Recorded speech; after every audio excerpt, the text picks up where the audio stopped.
among Diyos. Ginoo, na kay panahon Ginoo para kanamo. Unya gatawag ikaw Ginoo kanamo. Nagahangyo ka Ginoo nga ikaw among alagaron. Nagahangyo ka Ginoo among ibutang ang mga kinabuhi Ginoo kanimo. Pero na mga panahon Ginoo nga wala mi katubag. Unya Ginoo, wa mi nagahatag sa among kinabuhi Ginoo kanimo. But Lord God, I pray nga ikaw maghatag Ginoo sa imo nga pagtawag Ginoo kanamo nga makita namo o Dios nga among kinabuhi Ginoo isa lang. Among kinabuhi Ginoo nay pulos. Among kinabuhi Ginoo magamit nimo. Ikaw maghatag karon nga buntag sa mga leksyon sa amo o Dios at tabangi kami sa paghimo ni mga butang nga maghimay lamang sa imong ngalan. Salamat. Inampo namo kini mga butang sa ngalan ni Jesus. Amen. Mga igsoon sa Ginoo, first question. Why did not Christ come during Abraham's time?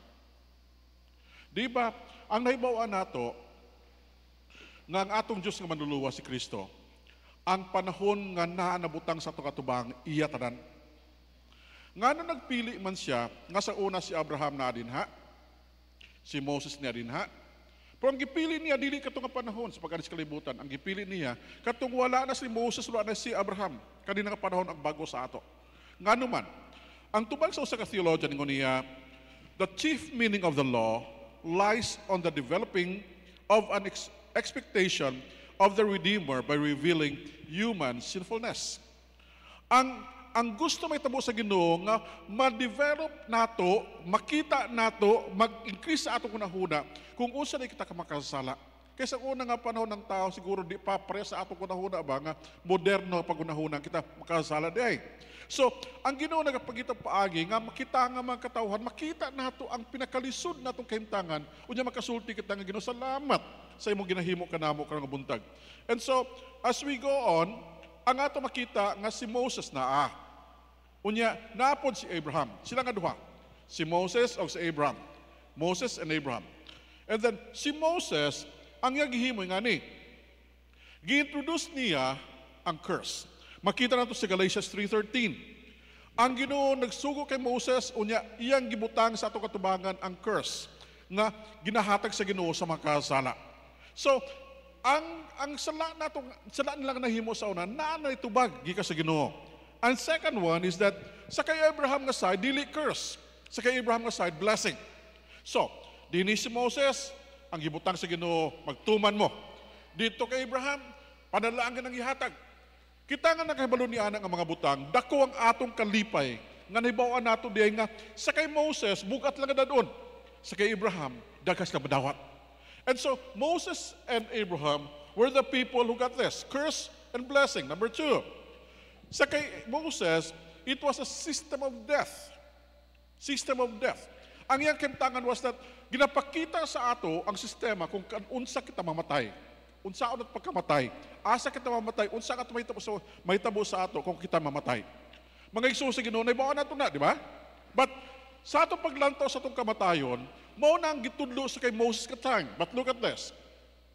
Sa kay Abraham nga time, ang ato nga makita is not system of death, but system of life. System of life. Unsaon nato pagkinabuhi nga makita sa uban nga kita day naay Ginoo nga atong katuohan. And so dako nga diferensya. Kaysa una, it was a system that you're going to die. Now it's going to be a system that you're going to live. And then niya pa yun. It's not only that. It's kay Moses' time ang crucifixion. Crucifixion. Makita rin sa Galatians 2:19 and 20. And then 3:13. But sa kapanahon ni Abraham, it was the resurrection. Hebrews 11:19, 20, 3 and 13. Mga igsoon sa Ginoo, dako nga butang ang atong makita sa atong mga kagalingon kung kita maglantaw sa Old Testament and then makita nato ng mga butang. Nga sa Old Testament ay ang Ginoo naghatag ka natong mga pictures. Di pa nato makita ang tibuok nga picture, nga mga gagmay nga pictures. And then we say, oh, sa Moses, crucifixion. Sa kay Abraham was resurrection. Mga igsoon sa Ginoo, ako nagapasalamat na ng mga butang. Diba? Makita ninyo ni sa inyong mga kinabuhi. Malantaw na ito ni. Mapahayag na sa uban ng mga tao ang atong natuhan. And so, the question before Paul was this. The question of the Jews and the refusal to accept Christ as their Messiah. Mauni pinakadako nga bugat sa ato karon nga panahon. And not only now, it was also the biggest problem on the time of Paul. The question is this, unsaon sa mga Hudiyo pagdawat kay Kristo nga ilang Mesiya. Mga igsoon sa Ginoo, kay balo ba mo nga mga Hudiyo dili magdawat kay Kristo? Ang ilang hunahunay ngani nga si Kristo nga ilang ginatuuhan dapat usa ka persona nga sunod sa ilang kultura nga pagkalantaw. Sa ilang nga paglantaw ni ana, sila nagalantaw nga dapat ang ilang Kristo nga natuhan, ang Misaya nga natuhan, parehas sa ilang natuhan. And so gikan sa una nga panahon hangtod karon, hulat pagyapon sila. Hulat pagyapon sila. And then kabalumon sa pinakalisod sila sultihan sa pulong sa Ginoo. Kay sila di man mutuo. But you know what? Sa likod permisa ka sa kangit-ngit, nagasiga ang suga sa adlaw, di ba? Ngit-ngit na siya, pa sa likodan na ng adlaw gasiga. Kay balumon sa, ang gasiga nga adlaw dito sa Jerusalem karon, ang mga Kristohanon nga nakaila kay Kristo bilang manluluwas nga mga Hudiyo. They are called Messianic Jew. Messianic Jew. Ang mga Messianic Jew, mga Hudiyo nga ang ilang paglanton mo sila, parehas sa ilang mga Hudiyo yun. Ang ilang batasan, parehas sa mga batasan sa mga Hudiyo. Ang ilang himon, parehas sa mga batasan sa Hudiyo. Pero sila nagatuo ng ilang Misaya, si Kristo. And you know what? They are slowly coming up with numbers.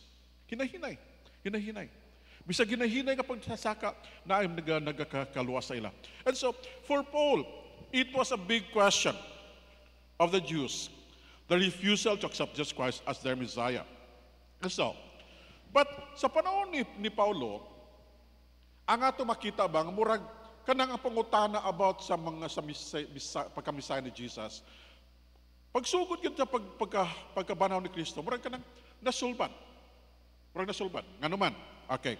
At the first problem, it seems that it was a quite bit solved. Number one, makita nato, first thing that happened was this. Sobra 3,000 ka mga tao ang naluwas. Sobra 3,000 ang naluwas. Pangutan-unta mo. Sa balay-balay, dili sa ato, mga pila ka ang mga Kristiyano, no? Tanang nga mga simbahan sa balay-balay, kung tigumon, mga pila ka din sa balay-balay? 5,000? Pero wala man tayo chance ang mga tigom, di ba? But like goes this way. Primero nga pagwali sa pulong sa Diyos. Primero yun. 3,000 na luwas. Wow! Salamat sa Ginoo. Ikadua nga pagwali, pila na luwas? Pila? Ha? The second time they preach the gospel, sobra 5,000 na luwas. 5,000. So katong problema nga di mo daot kay Kristo nga ilang Mesaya, nakita na ito ang murag dili mo. Sobra 5,000. So, pila na kabuktanan. Unya niya pa yun. Later on, ang nitabo sa ila nga, daghan nga mga pari, saserdote, o kana mga Levites, ang naluwas. Daghan. It's a big number of priests. So mga iso sa Ginoo, kita maglantaw ni ini, kita makasulti nga, murag, di ba ito tinuod nga na problema, nga di nadawaton si Kristo. Naluwas man sila, di ba? Naluwas man sila. But mga iso sa Ginoo, dili ito isakto. Kay, kana nga numero nga tumakita karon, yes, they accepted Christ. Yes, they professed their faith in Him. But what happened was this. It seems like the day of the Lord was at hand. Kato nga panahon, ang ilang unang Ginoo, doon naman ka mo balik, di ba? Doon naman yun. Dagan man katuo. Dagan man yun. Na Ginoo, salamat. Nagtuwang daghan dito, nagtuwang daghan din, mga paring to, unya sila, yung Ginoo, mabalik na, di ba? Kaya wala mag-iso sa Ginoo, usa sa mga butang nga permi lang nato madunggan, ngani, mabalik na ginatong Ginoo. Sakto? I was here in 1999. Niya ako sa balay-balay. Unya, katunga tuig, mo tutuwag na Y2K. Di ba? Doon ninyo? Na ito'y mga libro nga ipapublish nila. Kasulti nga, ang Ginoo mo balik na. Unya, daghan ang mabungkag ang mga simbahan, daghan mawala ng trabaho, daghan mga anak. Ingon ako, pagkalisod ba na? Kasi sila, gahangyo sa ako nga magwali, ang tupik ko is Y2K. 2000, year 2000. Nako dili ko. Kaya wa ko gatuana. Na sila pagwala pa siya, sige, walihan mo. Nako, karong gabi, makita ninyo kung asa tapayngon. Kanang ipang balit niyo mga salmon, daghan-daghan na, di nyo maurot. Pag alauna sa buntag, wa man itabo. Nag-alas 2, wa gyapon. Nag-alas 6, wala gyapon. Ang ilang nasulti nga mabot ang Ginoo, wala gyapon. Nga naman, di ta kay balo kung kado sa mga butang Diyos. Pero sa ilang nga panahon, na, ang ilang una-una, maabot ng Diyos. Maabot ang Diyos. Mga igsoon sa Ginoo, dili na mao. Kaya ang naibawa nato yung ngani. Samtang nagulat sila sa pagbalik sa Ginoo, it went this way. There was a sudden opposition that happened. Grabe. Ang primero na tabo, katong nagsunod o kanang naghinay mong opposition sa mga tao sa ilang pagtuo. Mga igsoon sa Ginoo, kung kita maglantaw sa itong kahimtangan karon, naaman kita yung mga kamangkuan kanang mga tao bitaw nga nagakontra sa ato, di ba? Nagahatag silang opinion, nagahatag silang mga hunahuna sa ato. Pero sayang nagahatag hunahuna sa ato, ang ilang hunahuna nga parehas sa ato, unya murag dili parehas. Pero ang tinuod na nga kontra dili kana sila. Ang tinuod kontra katong layo gid kaayo la pagtudlo sa ato. But look at this. Ang mga panahon, datong panahon, ang nagawas ka posisyon, mga posisyon nga tinuod. Number 1, nadumduman ninyo pagkapatay ni Stephen. Si Stephen, usa ka deacon. Usa ka deacon. Now, kung sa ato nga panahon, ang deacon, usay trabaho. Daghan, di ba? Sa ilang nga panahon silang trabaho dito, ang trabaho nagamayra. Ang trabaho sa mga deacon sa una, magtabang, pagpanghatag sa mga pan, nga ilagi na panghatag, tabang sa uban. Murang trabaho. Pero ikaw sa pulong sa Ginoo, si Stephen, usa ka diakono nga puno og bala ni Espiritu. Si Stephen, usa ka tawo nga siya nabutangan og pagsalig sa Dios nga siya gyatagan og kaalam sa pagtubag sa mga pangutana sa mga katawhan. So siya dito nagwali sa pulong sa Dios. Mga igsoon sa Ginoo ngani. Kita nga mga anak sa Ginoo, natay trabaho. Natay trabaho. Ang trabaho ginatag sa Ginoo sa ato nga kita makadala og pulong sa Ginoo sa uban. Ipalapta nato ang pulong sa Ginoo nga madunggan nila unya sila magtuo sa pulong sa Dios. Kay bisan sa una nga panahon ang mga dikos tay butang ni ana si Stephen. But look at this. When Stephen was there, he gave answers.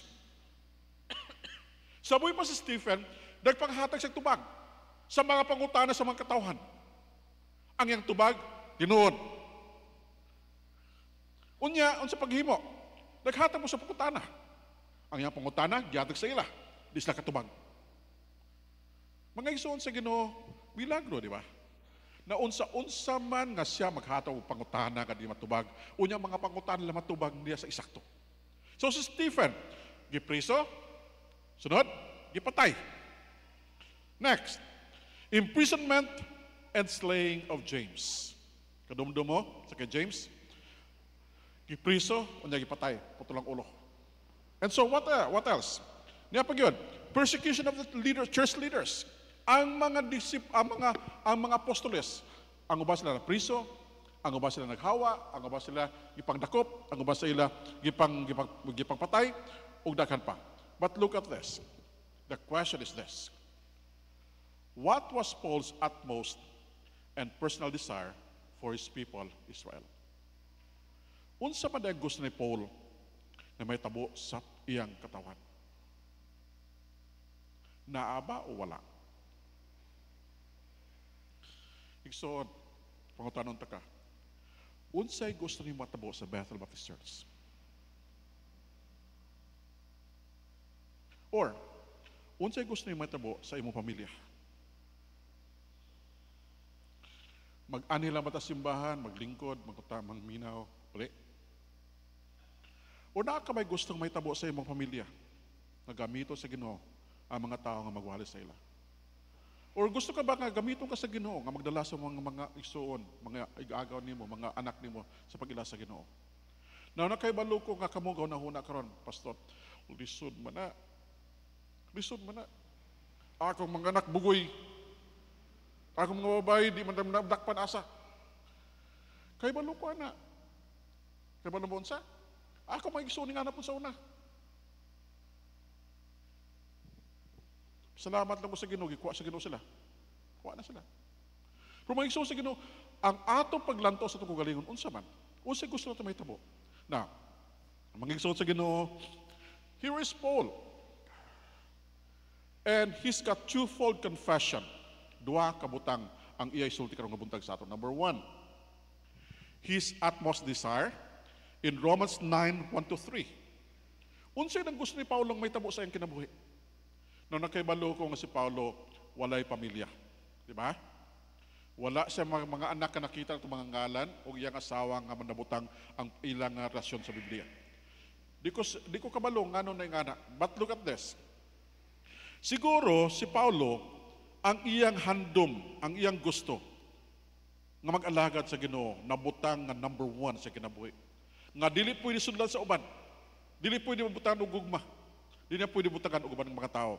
So, his utmost desire. And number two, Israel's high position and possession. Ang pagkataas sa mga Hudiyo, unya pagkadaga sa ilang mga naangkon gikan sa Ginoo. And so, si Paul, nagsulti ni sa ato.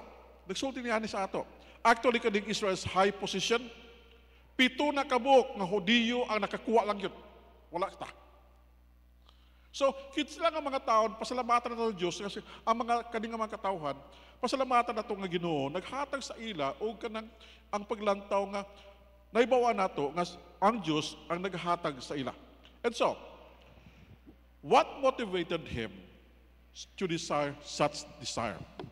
Now, the motivation was this way, his utmost desire. Ang iyang pinakamataas nga paglantaw sa kinabuhi. Paglantaw siya kinabuhi, saon niyang kinabuhi niya. So, unsa man ang mga butang nga naghatag sa iya ni ana nga mga desire? What motivated him for such desire? And by the way, I'm going to put you later on, unsa nga desire? Number one, upat ka buok. Number one, he desired for the people of Israel to be saved because his former lost status before God. He did not know that he was doing the opposite side of God's plan. Nakadumdum mo.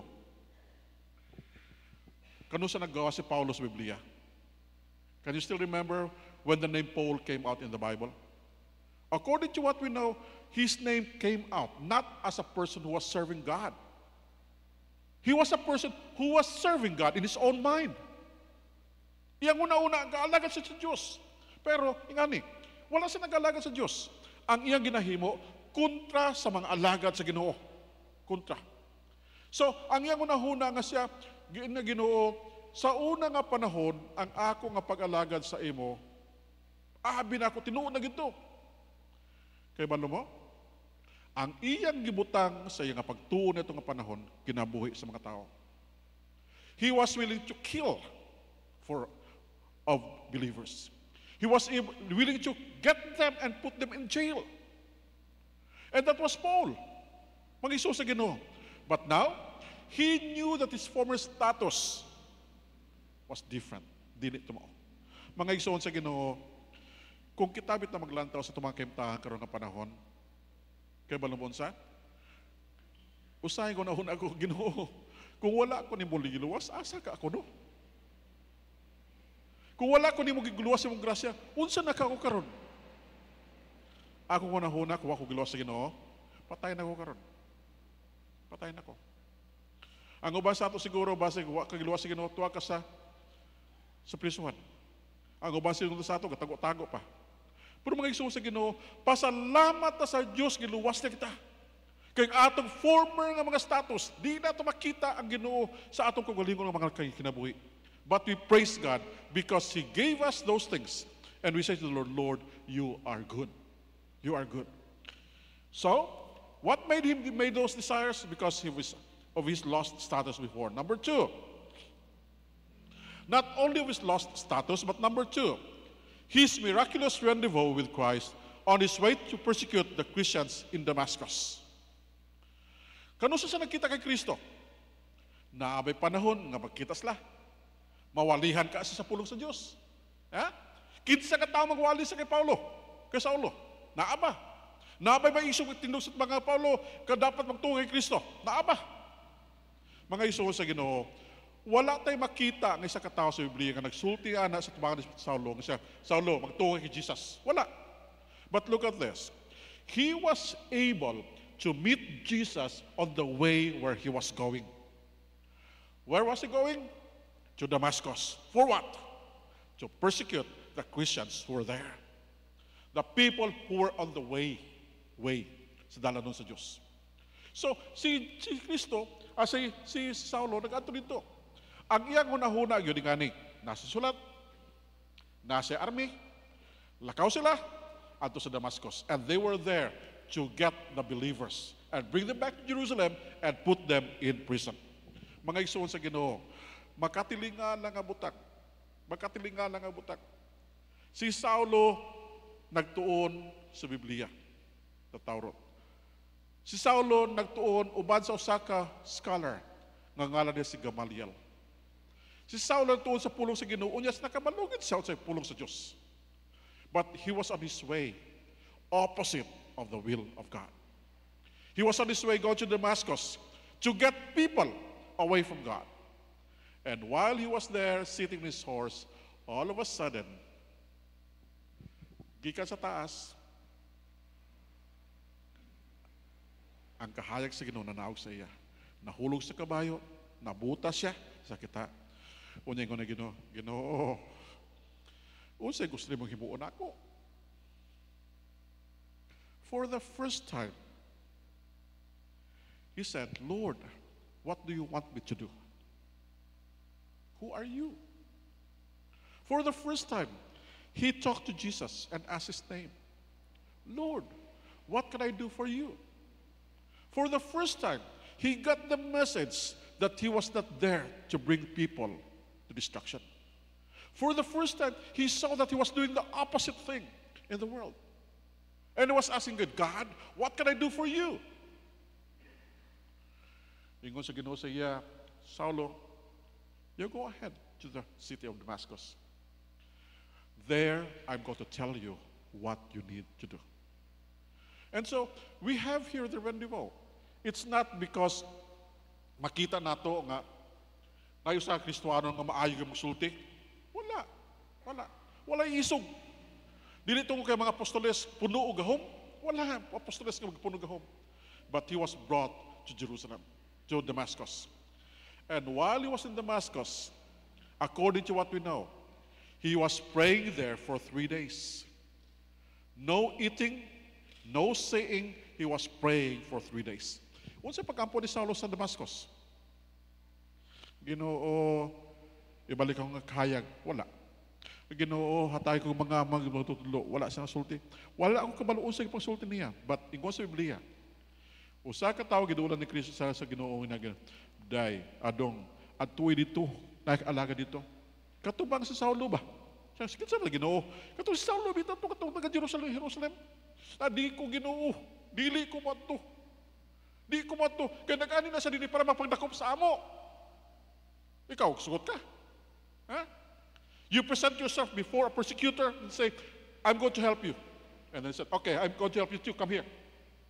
No way. No way. But you know what? The rendezvous with Christ was finished when that man followed Jesus and said, okay, I'm going. Pag-abot niya dito, nakita niya nga si Saulo di ay di na pre sa una. Si Saulo sa una, nag-adto sa Jerusalem, sa Damascus para mapagdakop ang mga Kristiyano. Karon, dili na. He was before a persecutor. Now, he was the persecuted. Before, he was the one running for them, after them. Now, he was running with them. He was giving his life for them. And so, it was a miraculous rendezvous on his way to Damascus. Mga igsoon sa Ginoo, nakaibalo kang usahay tumang kinabuhi, dagatang istorya. Nga usahay, dili mabutang sa libro o di mabutang sa maragtas, di may makaibalo sa nakatabo sa Ginoo sa inyo. Gihimo sa Ginoo sa inyong kinabuhi. But one thing is this, sometimes you have stories of your salvation and your life that is just so amazing. Amazing. Example, Nagadto ko sa Leyte. I went to Leyte one time. And then, there was this lady who gave a testimony. And the testimony of this lady said, years ago, I used to be a person who really worshiped the Santo Niño. Really worshiped the Santo Niño. And he was possessed by the Santo Niño. Ingon niya, ang mga tao gaduol sa iya. Number one, gaduol sa iya kaya daog sa bulangan. Pag-abot sa bulangan, pangutan, daog na, dili siya. Daog na, pusta sila na yun. Pag pusta nila, daog na yun. Siya, pusta tanin siya, dili, perdi na, well, pusta. So sila, nga nagubad sa iya, gadakan ng kwarta. Siya pod, nga tuwa dito, gadakan niyang kwarta, usaon niya. Ingon niya, because of that, what I did was that, nagpatindog kong mga kapilya ni Santo Niño, dito kapilya, dagang kay kapilya. Unya one day, na nagkanto nga pastor sila nga balay. Yung nga, day, kailan mo si Kwan? Siya nga, wala ramang pastor.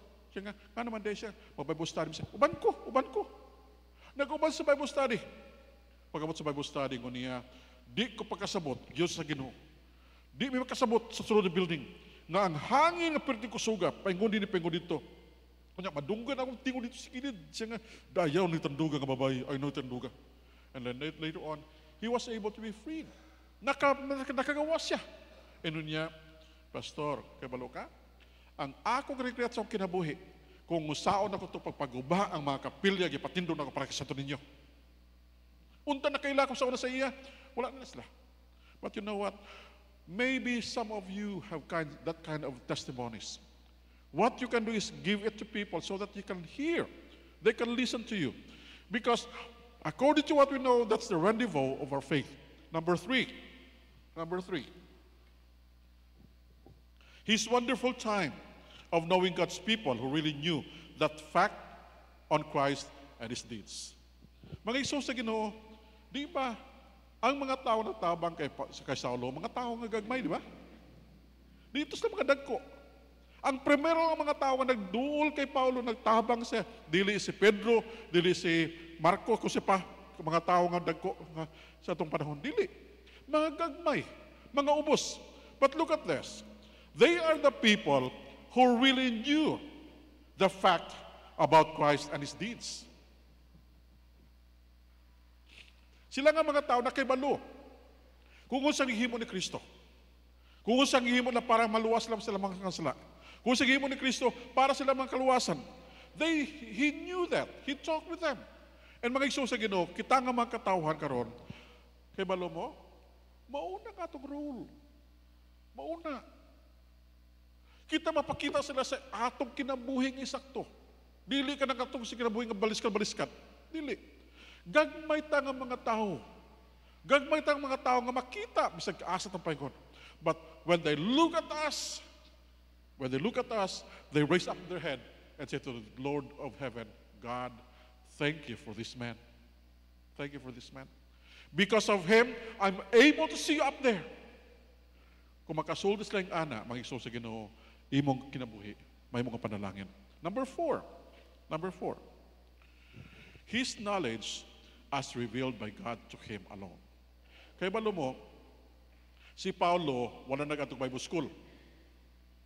Si Paulo, wala na pa ilalom sa mga pagtudlo sa mga apostoles. Si Paulo, wala na idalom sa mga pagtudlo sa mga daghan ng mga tao. Ang naitabo sa iya, gitudlo sa Diyos siya, direkta, kung usa dapat na himuon siyang kinabuhi. You know what? Paul was a person who was taught by God. He was taught what to do. He was taught where to go, on how to do it. Si Paulo mo na siya. Mo na mag-Isus sa Ginoo, kaya bala mo, dili niyo sa makuha sa trabaho sa Ginoo. Kaya natudlo sa iya, Diyos man. Bisag kung sa pagkalisod sa trabaho gihata sa Ginoo sa iya, dili mo sa kaya kuhaon. Kaya natudlo sa iya na mga butang Diyos. And so, his knowledge as revealed by God to him were just amazing.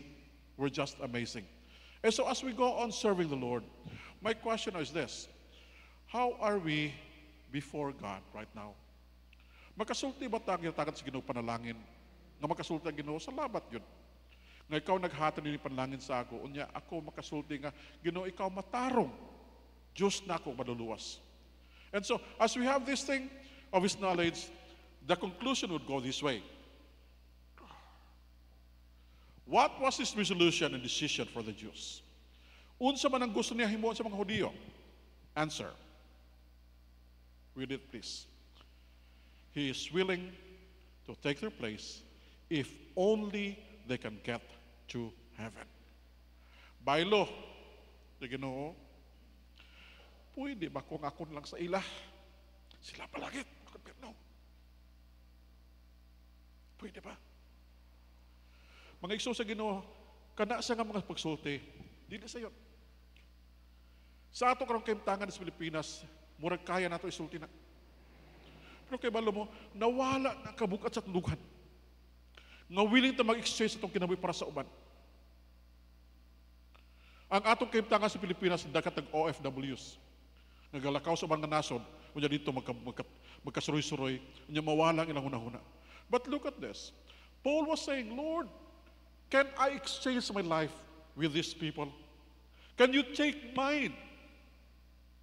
Even if you put me to hell, as long as they're going to go to heaven. Mga igsoon sa Ginoo, dako ug bukat na ka makabutak.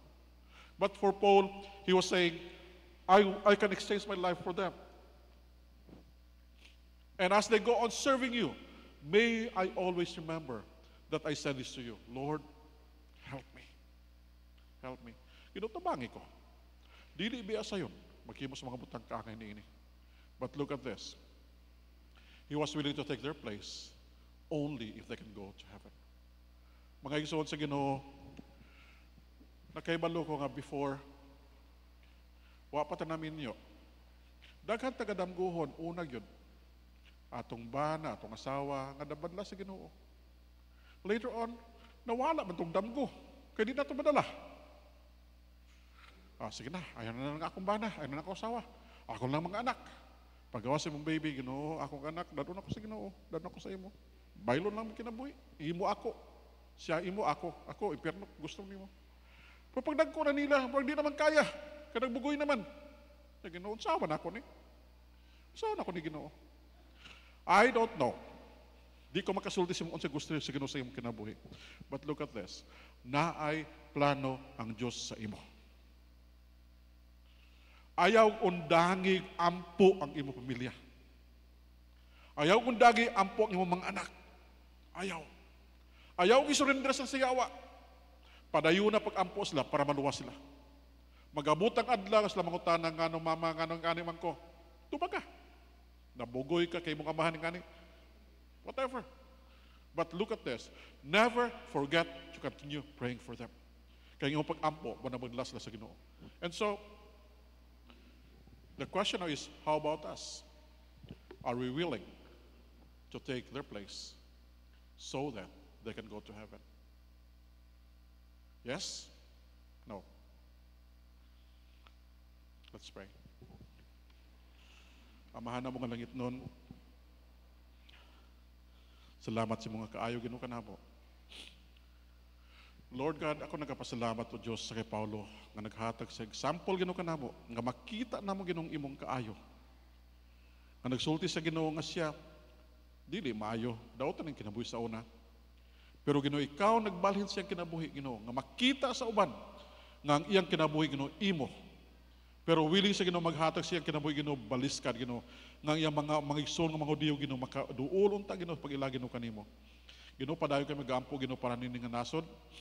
Ginoo nakibalo ikaw Ginoo silang kaimtangan. Ang ila Ginoo karon kaimtangan dito lisod. Ang ila Ginoo kaimtangan Ginoo naay mga buto sa mga bomba na ay girang kitabo Ginoo, but I pray for them that you're going to bless them Lord and let them see you as their Savior and Messiah. Lord God, I pray that you're going to bless us to God serving you. And may we continue, Lord, to pray for our children, pray for our spouses, pray for our family members. We pray, Lord, for them that we will never give up. But ayaw na kami ampong inabisang lisod pa. Sometimes, Lord, we pray for them for 5 years. Sometimes, Lord, we pray for them for 10 years.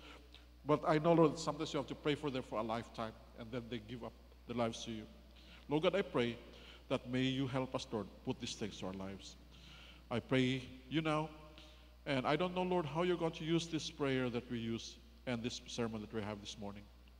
Nakahibalo ikaw Ginoo sa mga kasing-kasing. Nakakita ka Ginoo sa among ginatago. Nakahibalo ikaw Ginoo sa among ginasikreto. But Lord God, this morning I pray that may you help each one of us.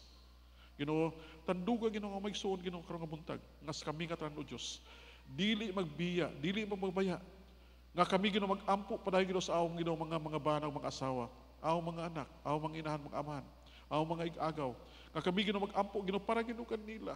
Unya Ginoo nga ikaw Ginoo magtubag niya na Ginoo sa imong Ginoo nga gahom.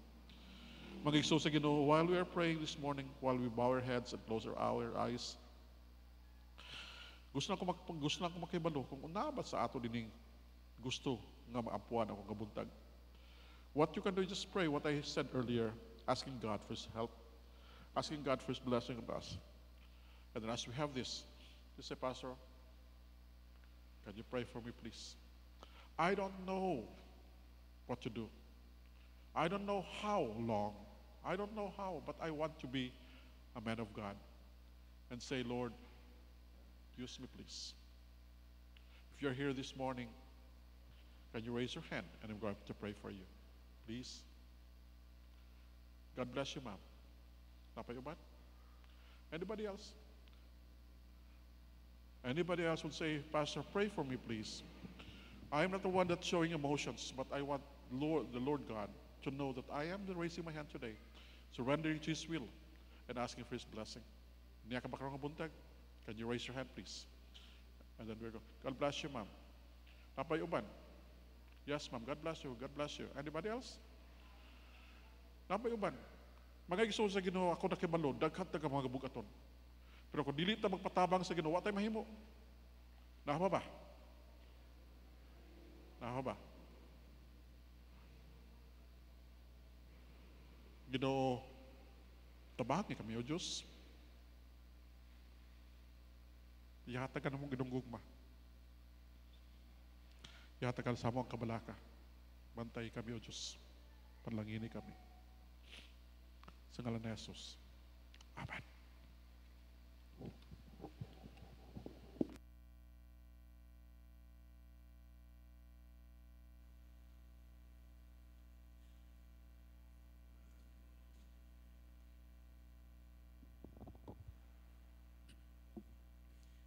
Dalaygon nga Dios samahan nga langit nun. Salamat sa imo nga pulong amo nga na pamalandungan karon. Salamat sa kinabuhi ni Apostol Paul nga amo nga natun-an nga imo siya nga gigamit ug moy amo nga pag-ampo usab Ginoo nga ang amo nga kinabuhi imo nga gamiton nga mahimong panalangin ngadto sa uban aron usab sila makaduol makadawat kang Kristo nga ila usab nga personal nga manluluwas.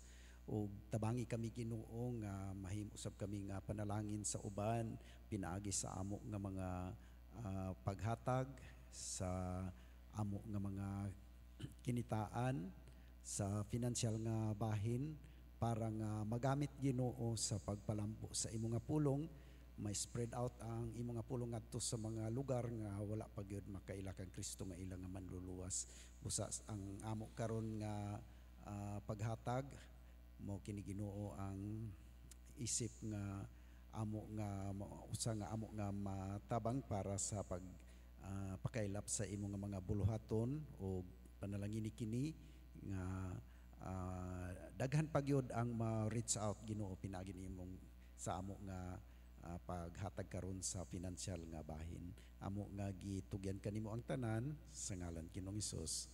Amen.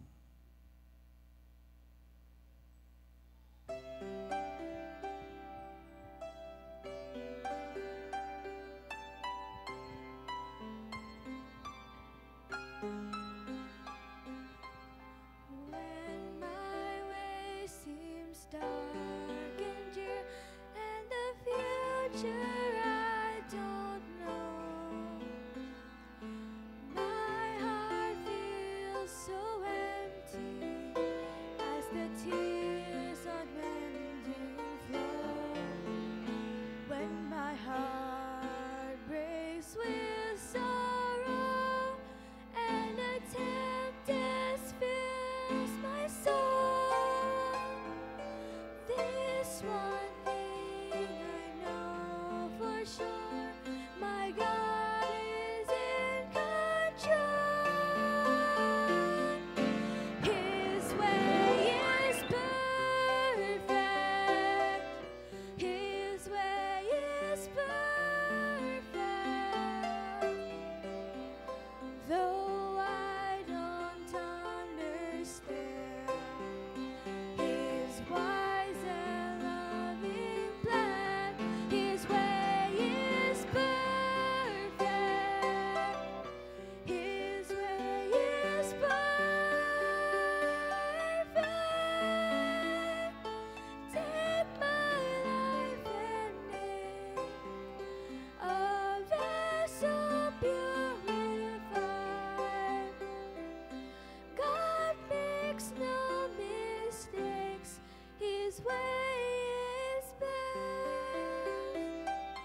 In response sa atong nadungog nga pulong sa Ginoo, atong awiton sa pagtapos, dugangi o Jesus ang gugma ko. More love to thee.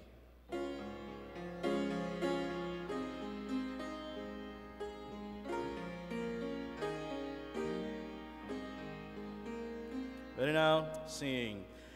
Dugangi o Jesus ang gugma ko, dugang pagampo ko nga nagluhod. Ang hangyo ko kini kanimo Ginoo, dugangan mo ang gugma ko. Kanhi pangandoy ko ang pagmaya, apan karon ikaw ihandom ko. Pagampo ko kini kanimo Ginoo, dugangan mo ang gugma ko. Bisan ang kagul o kasakit, pagkatamison mo kun mo duyog. Ang alawiton ko yanimo Ginoo, dugangan mo ang gugma ko. Akong hangyo ng tanan sa pagtindog sa ulahing nga bahin. Sing. Kung tapos ng tanan, mabati mo, pagdahi pagbako, ihalad ko. Pagampo ko kini kanimo Ginoo, dugangan mo ang gugma ko. Amahan na mga langit nun, nagdako ang pasalamat no kanimo kang adlaw. Lord, just like what the daughter of Joyce sang, Lord, you make our lives perfect. Though sometimes, Lord, we don't see it, we don't experience it, but you make our lives perfect. I pray for your goodness on us. And I thank you, Lord, for what we have meditated this morning, that things can happen different ways, Lord, but you can make it, Lord, see. When you make us, Lord, see things that are happening around us, Lord, we always say, you are good. Now, may the grace of God, the Father, and the love of the God the Son, and the communion of the Holy Spirit be with us now and forever. Amen. Amen. Amen. Amen.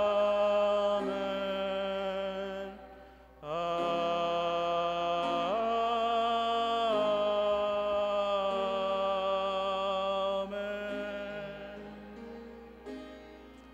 Mayong buntag sa tanan, dalaygon ang Ginoo.